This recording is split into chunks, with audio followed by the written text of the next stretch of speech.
Hello and welcome to your Mining Disrupt News Update for Monday, September 11th, 2023. As always, everything I say here should be taken for entertainment and education purposes only. Please, do your own research before you do anything regarding financials. Also, if you're interested in partnering with us as a sponsor, please reach out. Today's one and only story I'll be covering is about the Texas energy grid and how miners saved said grid from a total blackout during a recent heat wave. But before I get into that story, I gotta remind you to scan the QR code right down there so you can get your tickets to Mining Disrupt 2024 happening in Miami, Florida, June 24th through the 27th. And of course, like, subscribe, comment down below so we can keep the conversation about Bitcoin going. All right, let's get into the numbers. Okay, we're over here on timechaincalendar.com. The exchange rate is $25,800. If you'd rather trade dollars for sats, you'll get yourself 3,876 sats per dollar. The current fees for on-chain transactions are still a bit higher than the single digits that I would prefer to see, but all things considered, they're not that bad. Priority is 19 sats per VByte, and anytime is 16.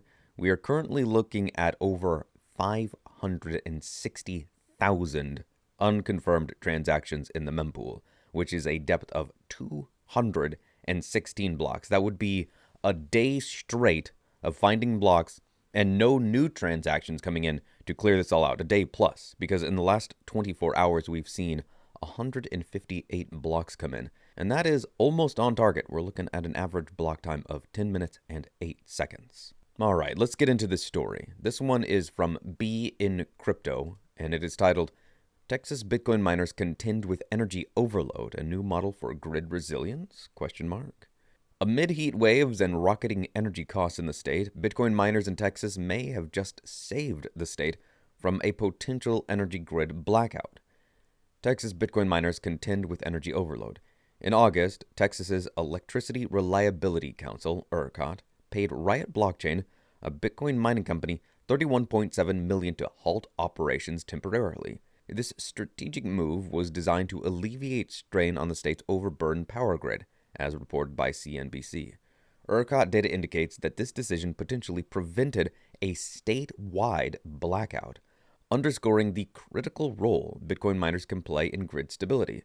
This incident occurred against the backdrop of escalating energy prices in Texas. Now I'm going to go to a tweet from Marshall Long, who is a Bitcoin miner over in Texas. He says, Bitcoin miners literally just saved ERCOT moments ago from a total blackout. This was posted on September 6th. And I'm going to scroll all the way down here to this right here.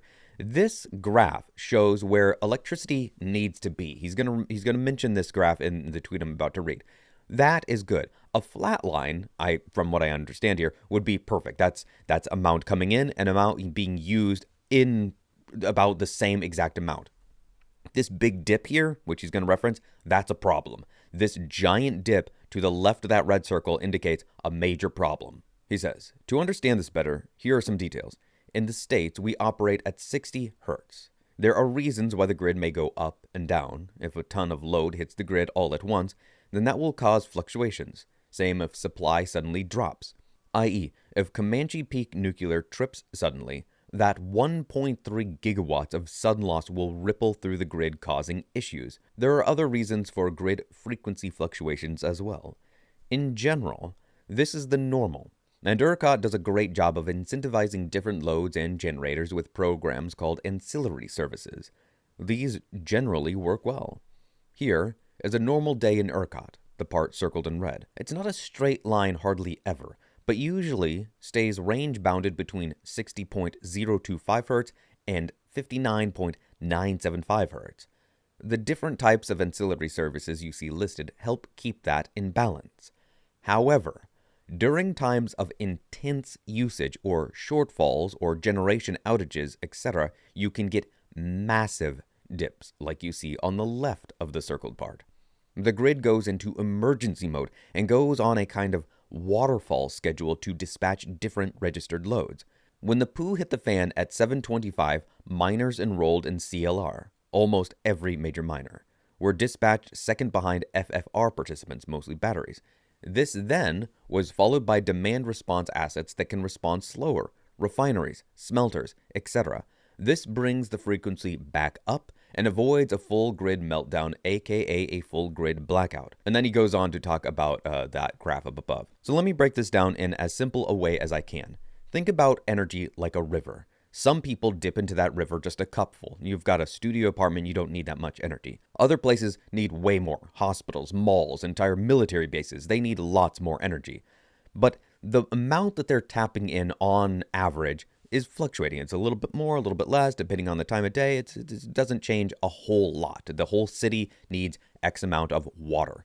And what is controlling that flow of water is a dam way upstream. If suddenly a whole lot more demand comes online because everybody wants to turn on their AC or back to the water, needs a whole lot of water to cool down, then they're going to have to tell the dam upstream, hey, we need more water. Well, that's going to take time. The dam can't just instantly let more water through. And even if they could lower the dam instantly just because they lowered a force field, that's not possible. That's still going to take time for that water to get downstream to the people that need it. It doesn't just happen instantly, like when you go to a light switch and turn it on, there's light. No, there's a process behind that that makes that happen.